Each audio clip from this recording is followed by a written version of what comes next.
Ross violated FEC rules live on stream and is praying for another man's downfall.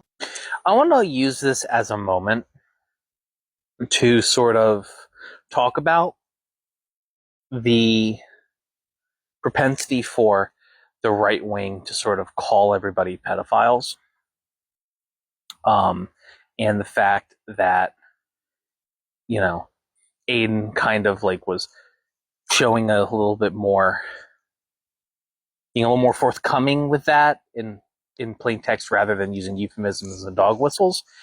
Because the problem is that when you have a group of people that percentage-wise seems more likely to not only predate on children, but support policies that enable the predation of children, such as refusing to repeal child marriage laws, refusing to have comprehensive sex education, which is the one thing that has been shown time and time again to prevent child predation, running and telling an adult, kids knowing what's going on, among, other things such as, trying to, police what kids can and can't view to the level of, sort of trying to, sort of prevent them from seeing anything that doesn't adhere with a white Christian, nationalist worldview. Like, these are all things that right wingers support and go for. These are things that ostensibly lead to children being hurt more. And so the thing that's funny to me with someone like Aiden Ross, looking at, saying that Hassan, I'll give $1 million to someone who can find me the proof that Hassan Biker is a pedophile. I think that's ironic because it does blatantly show that, they believe that everybody is secretly a pedophile because they are secretly pedophiles. There is, the propensity for younger women talking about, high value women, high value men, and all that shit. And why are you barking? There is nobody here. One of the big issue with in like talking about the, how like women are used if they have sex too much, or men are soft or pointless if they like show emotion. Like, all of this stuff is, I think, ultimately just comes back to the sexual insecurity that is, the inability to get laid, and the desire to control women that comes from that. That is the underpinning root of, far right ideology. Men don't want to, like, people like Aiden Ross and, and Andrew Tate and the rest of them, they,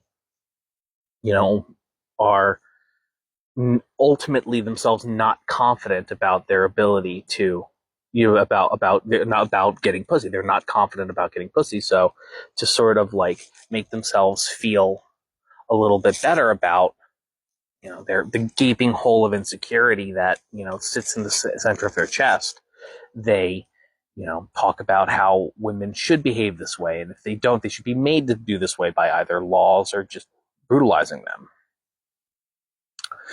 And, I think ultimately, I think the right wing, the far right wing, especially, like MAGA crowd and Nazis to the right of them, are very, very much,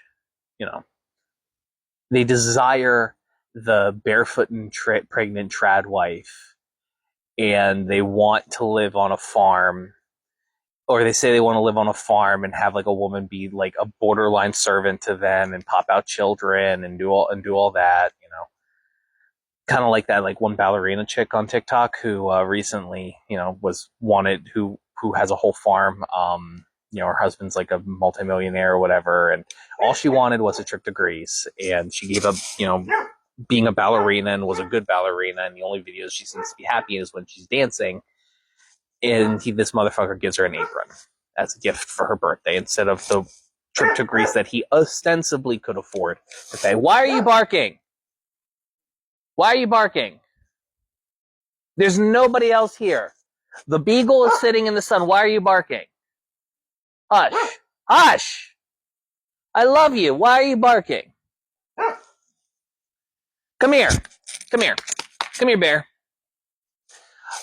Ultimately, I think at the end of the day, I think it's just very funny. I think the right wing in this country is going to continue, like, JD Vance saying that all women are, without childless women are like a scourge or whatever the fuck he said, just like something terrible, and just like the vehement little hatred of women, like, it ultimately is that at the end of the day. And I think when you hate 50, when your ideology hates 50% of the population, I think it's not long for this world.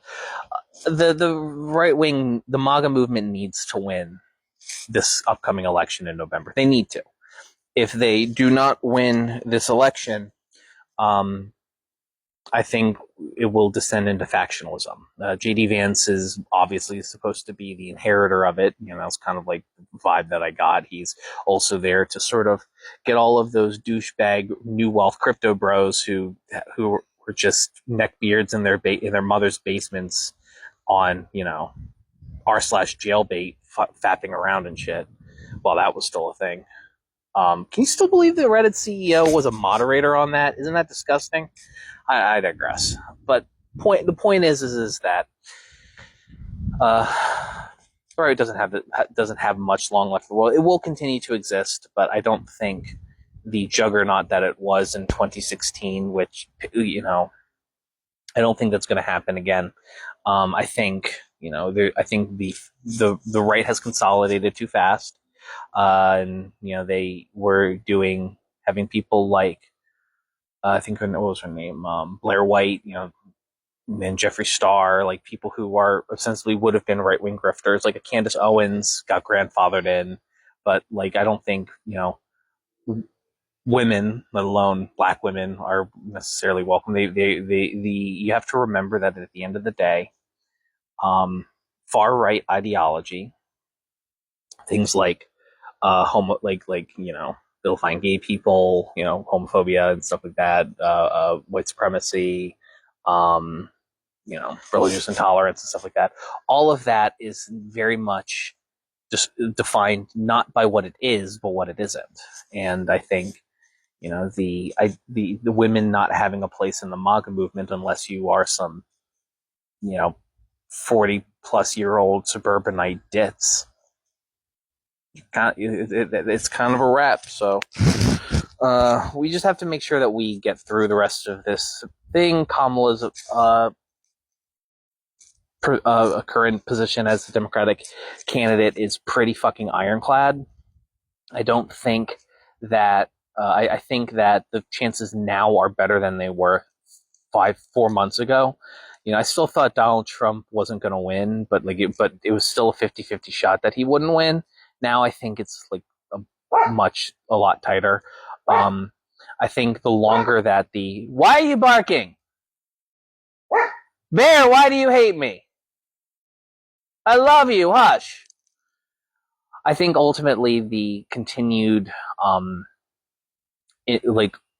us finally calling the right wing weird, which they are, is I think the biggest thing to sort of lead to a victory this November.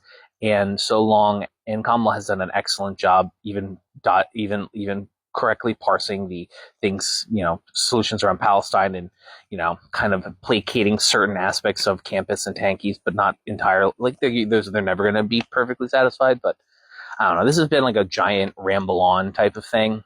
I don't know. I'm feeling relatively good about the future for the first time in a long time. So yeah, politics don't suck right now, and I think that feels good.